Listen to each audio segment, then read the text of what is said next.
కత్తి దొంగతనం చేసాం, నుంచున్నాం, కత్తి కనపడలా. ఆడి దగ్గరికి వెళ్ళి పనస్థానానికి వచ్చేవాడు లేడు, తీసుకొచ్చాం.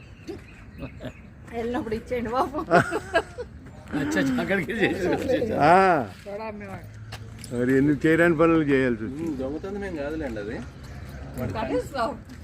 No, he's going to give it back.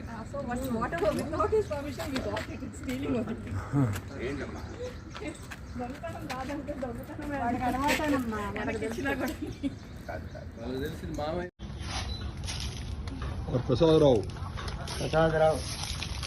Prasadarao అండి మిస్టర్. సార్ మీ పేరు? సార్ మీ పేరు? Krishna Reddy. Krishna Reddy sir Anantapur, doing social service. Sir रहने दीजिए सर, क्या करें वो क्लीन कर देंगे अभी. Great sir. సార్ మొహం చూపించండి ప్రసాద్ గారు. బాలకృష్ణ గారు చూపించాలి. నువ్వు అటు కొట్టద్దు, బట్టల మీద అంతా పడుతున్నాయి. చాలా పడింది.